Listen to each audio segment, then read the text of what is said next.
आज के संकेत संकेत क्या दिखाऊं, आप समझ में नहीं आ रहा आपको। ग्लोब की कोई तस्वीर तो है नहीं।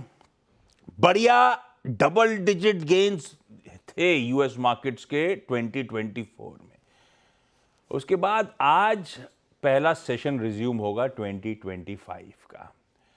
जो यूएस के फ्यूचर्स अब तक कामकाज कर रहे हैं एकदम फ्लैट्स हैं। आई एम श्योर बहुत ही लिक्विड सा माहौल हो रहा होगा इस समय वहां पे, तो उससे क्या संकेत लूं, लेकिन फ्लैट से रुझान के साथ यूएस के फ्यूचर्स इस समय इंडिकेट करते हुए। एशिया में जो मार्केट्स ट्रेड कर रहे हैं वो दिखा देता हूं आपको। जापान बंद है, साउथ कोरिया के बाजार क्योंकि न्यू ईयर के बाद लौटे तो 1 घंटा उनकी लेट ट्रेडिंग सेशन शुरू होना था।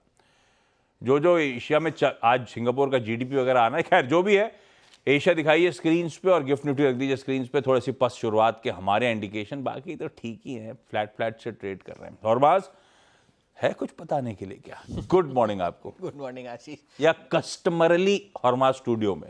और नए साल की मुबारक आपको भी and welcome back to you as well.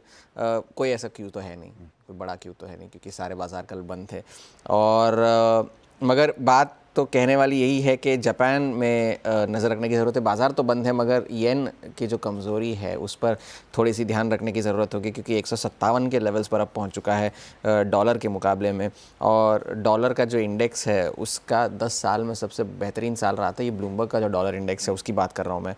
तो येन पे नज़र रखने की ज़रूरत है। तेल की कीमतें भी ठीक ठाक ही है, वहाँ पे भी अभी ऐसा कोई बड़ा उछाल देखने को नहीं मिला है। गैस की कीमतों में नज़र रखने की ज़रूरत होगी, वो इसलिए क्योंकि नेचुरल गैस के फ्यूचर्स में बहुत तेज़ी देखने मिली है। और ख़बरें ये भी आई है कि रशिया ने जो है वो यूरोप को जो गैस सप्लाई होती थी उसकी सप्लाई जो है वो बंद कर दी है, जो यूक्रेन के ज़रिए होती थी।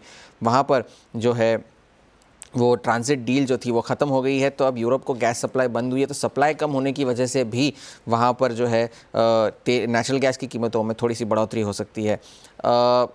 चाइना में नज़र रखने की ज़रूरत इसलिए क्योंकि डेटा निकल कर आना है, मैन्युफैक्चरिंग PMI का डेटा आएगा किसी भी वक्त, तो वहाँ चीन में आपको नज़र बनाए रखने की ज़रूरत होगी। बैंक ऑफ कोरिया के भी पॉलिसी डिसीजंस आएंगे इस महीने, जैसे फेड के आएंगे। वहाँ पे भी गवर्नर साहब ने कहा कि जो ये सारे जो राजनीतिक संकट आए हैं और ये सारी जो चीज़ें हुई है वहाँ, उसके बावजूद पॉलिसी जो है वो फ्लेक्सिबिलिटी और एजिलिटी के साथ मैनेज की जाएगी वहाँ पर। तो बैंक ऑफ कोरिया के गवर्नर ने कहा। तो फिलहाल तो यही सारी चीज़ें हैं, कोई बड़ा डेटा निकल कर आना है नहीं। चाइना के मैन्युफैक्चरिंग PMI को छोड़कर यूएस के बाज़ार आज शाम को जो है ट्रेड करना शुरू करेंगे और 51.7 का मैन्युफैक्चरिंग PMI का आंकड़ा आना है चीन में। तो वहाँ पर तो ये एक फिगर आपको ध्यान में रखने की ज़रूरत होगी। फ़िलहाल के लिए तो क्यूज़ जो है वो बिल्कुल शांत हैं, बिल्कुल शांत क्यूज़ हैं। सबको अपना अपना देखना है फिलहाल के लिए, और वॉल्यूम पार्टिसिपेशन हमारे यहाँ भी नहीं है। अभी वीरू FIDIs के नंबर्स पे आएंगे, वो नेट नंबर्स हाईलाइट कर रहे होंगे। ग्रॉस भी देखिएगा कल क्या थे। 1200 करोड़ रुपए की बाइंग थी ग्रॉस और 3000 करोड़ रुपए की ग्रॉस सेलिंग थी। इस तरह का तो वॉल्यूम और पार्टिसिपेशन है इंस्टीट्यूशंस का, तो थोड़ा सा मामला ठंडा है। मेरे ख्याल से सब लौट के आएंगे मंडे ऑनवर्ड्स। मेरे को तो जल्दी बुला लिया गया है।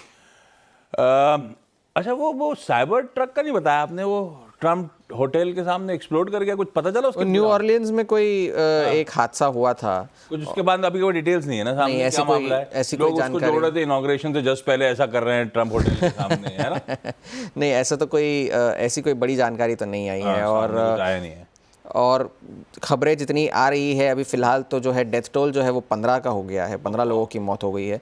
और ड्राइवर का जो गाड़ी के ड्राइवर है उन्होंने कोई ऐसा इरादा व्यक्त किया था, ऐसी खबरें निकल कर आई है। तो फिलहाल के लिए तो यही जानकारी है, ऐसी तो कोई बड़ी जानकारी ये कोई इम्पैक्ट नहीं है, जानने के लिए जानने वाली बात है। लेकिन यह ग्लोबल संकेत हमारी होगी थोड़ी सी पस शुरुआत। मामला एक दिन चढ़ते हैं तो वापस ठंडे पड़ने लगते हैं, वैसे ही दिख रही है स्क्रीन इस समय। ऐसे में